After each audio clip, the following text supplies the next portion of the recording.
город, который я вижу во сне. О, если бы знали, как дорог у Черного моря открывшийся мне в цветущих акациях город, в цветущих акациях город у Черного моря.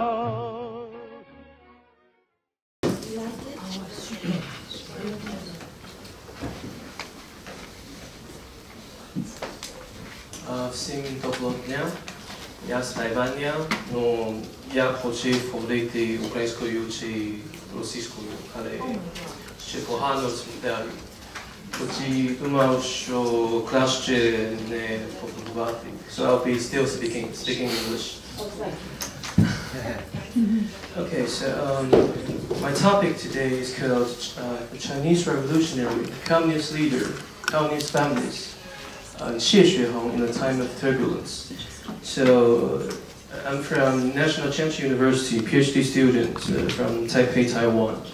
And my topic is a bit similar to Lauren's topic. It's also about a legendary figure, a woman's life.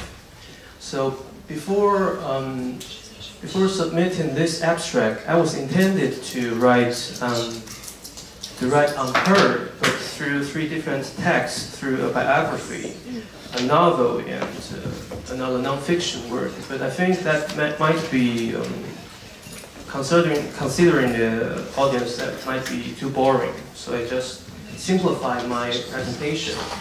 My intention today was I'm not going to into very detail or any deep theoretical arguments. I'm just going to introduce this legendary woman to you.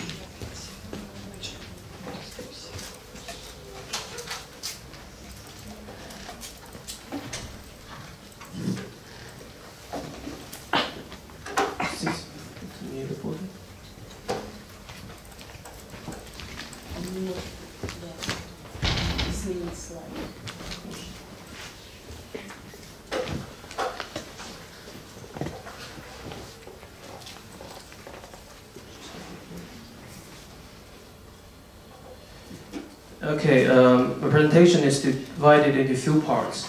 First, I think my presence here is relatively unusual, that you see a guy from East Asia speaking Ukrainian and Russian here, and to try to tell some unusual story.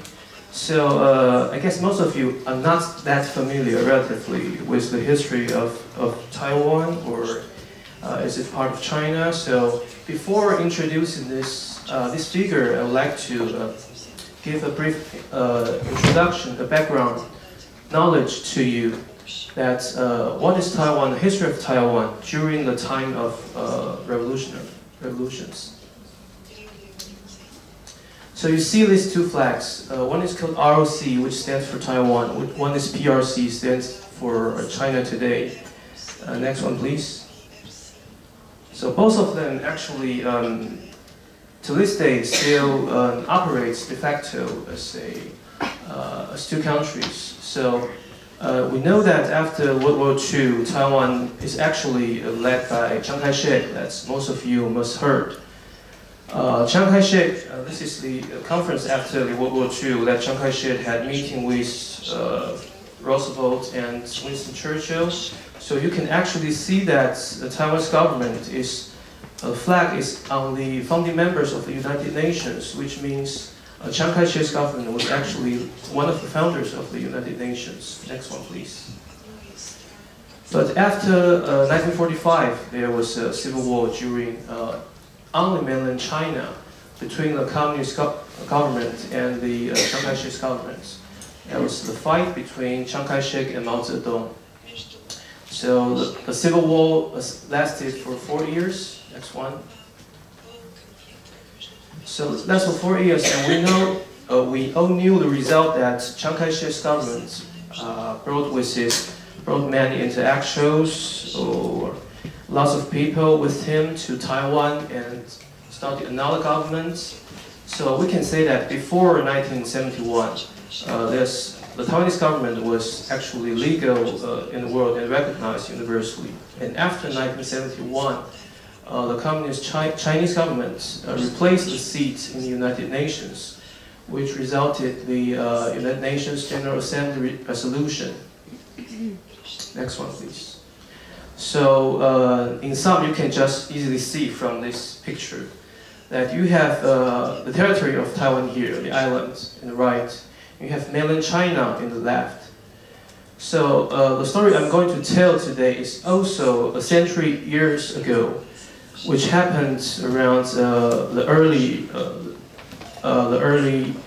20th century. So as you can see that at that time, Taiwan was actually the colony of Japan, because the Qing dynasty had a war with Japan and lost. So they gave Taiwan, the islands, to Japan. So like me, like my grandfather's generation, they all speak Japanese. They were born Japanese, identified as Japanese. So this is part of the story that I'm going to tell later for our main figure. So the left part, you can see there was the Qing dynasty. After that, the build-up of the Republic of China, which is the Chiang Kai-shek's government. And after 1949, the communist government took over. Next one, please. So who was the figure I'm going to introduce today? Xuehong. Who is she? She's quite a legendary figure, but now, either in Chinese-speaking world or English-speaking world, she's not very well known. She was a worker's daughter. She grew up very poorly, and at the age of 12, her parents died, so she was tortured by his nanny, by his stepmother as an infant. At the age of 13, she was sold as a child bride. And then she was a sewing master. She herself founded a bookstore, and then she came into the civil rights activities. She founded a party, actually, which is the Taiwanese Communist Party in the late 1920s. Then she became a political prisoner, also became a guerrilla leader. As you can see that uneducated women from the villages, which was who were a tortured infant, a child bride, and then can become the founder of the communist party. So actually, the Time magazine in 1947 covered her story and called her Snow White, because her name is Xuehong. Xuehong stands for Snow Red. Next one, please. So next, I'm going to guide you to go through her life into 3 different phases. As I just said, she was sold as a bride and she escaped and worked in a factory. But a crucial point emerged at the age of 18. She had a chance to go to Japan, so she had a chance to have access to socialist thoughts and ideas. She also started her own business, joined civil activities. At the age of 23, she went to Shanghai and met some of her future revolutionary partners. At the age of 24, she attended Shanghai University. It is only her first formal education. At the age of 24, at the same year, she was recommended by some Chinese communists. So she entered the university called Kommunistische Universität Trudziarska Vostoka, KUTV, which is a university purposely train foreign potential students to do communist work. So after 2 years, she went back to Taiwan and China to found the Communist Party. Next one. So the Taiwanese Communist Party was founded in 1928, and it lasted only for 3 years. So it was formed by Xuehong and all her partners, all these Moscow-trained Taiwanese students. We also found that actually her political orientation has been changing during the development of time. At first, at the time when the Communist Party was founded, she wrote in the political charter that their goal was to pursue independence of Taiwan and to build up a Taiwanese nation. And this is actually then supported by the Chinese Communist Party then. But the factionalism problem and the split within different groups actually caused the breakup of the party. So in 1931, she was arrested and spent in jail for 9 years. Next one. So the second part is the Civil War time. She spent in jail for 9 years, but after that, in 1947, that Chiang Kai-shek sent someone to come to take over Taiwan from the Japanese rule. So, which caused the incident called February 28th incident, also a massacre. That's a very serious conflict between Taiwanese and those mainland Chinese brought by Chiang Kai-shek. So she was then elected the head of the city council and actually led a brigade, a guerrilla. But she failed, so she left Taiwan, transferred to Hong Kong, and joined the Chinese Communist Party in the late times. You can see later she supported Mao Zedong and attended the PRC's founding ceremony. Next one, please. So you can see this is at the founding ceremony of today's China, and Xuehong is standing beside Mao Zedong. Next one. So what was her life after moving to China? We all know that from the 1950s to 1960s, there was the Cultural Revolution and all these struggle and all these different kinds of movements that actually killed lots of intellectuals in China. So Xuehong was actually one of them. She was accused several times, was sentenced, was expelled from the Communist Party, identified as a right-wing anti-revolutionary, and confiscated, even was beaten by the Red Guards.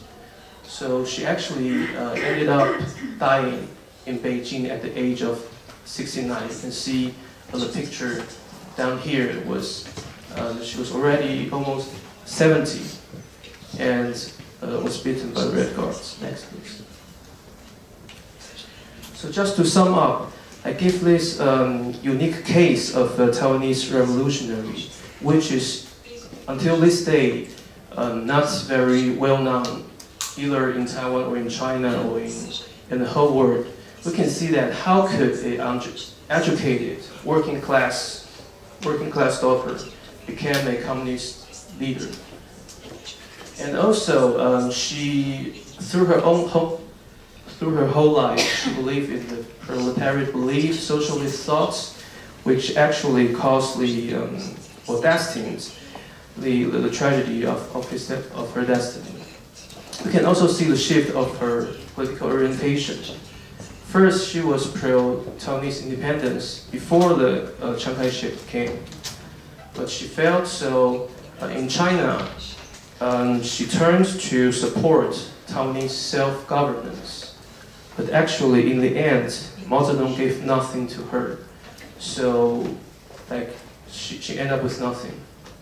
Also, we can also see that, we know during the Cold War era, you can see clearly that China was with Soviet Union, Taiwan was with United States. Actually, there was a rare history in Taiwan that communism and Communist Party short-lived. This is also a relatively less discovered area in the academic field. So the lack of standing of this legendary figure and now the discovery of new materials is actually, to my understanding, this is a really new issue and topic to be discovered. And also, I've not mentioned here is Xuehong is actually the first one in Taiwan, as you can imagine. She was born in 1907, died in 1970. But in 1920s, she's already an activist of women's rights in Taiwan or in China. So to this day, many Taiwanese or Chinese or Asian feminists, they came to realize that she's actually the founding figure of the idea or the birth of the feminist thoughts in Asia, which she represents to resist chauvinism or to resist colonialism. So just to sum up, I'd like to point out that we're here in Europe or in Eastern Europe to discuss the revolution in 100 years ago, but also we can try to jump out of this context to see what is happening actually at that time or at this time at the different part of the Eurasian continent. So I see that a figure like Xuehong, a different figure in Ukraine, in Bosnia, in Yugoslavia, in Russia, you can actually build up a parallel or comparative framework to get to know that under a similar context, which actually have a different effect or legacy. This is my presentation. Thank you, Dr. Wang.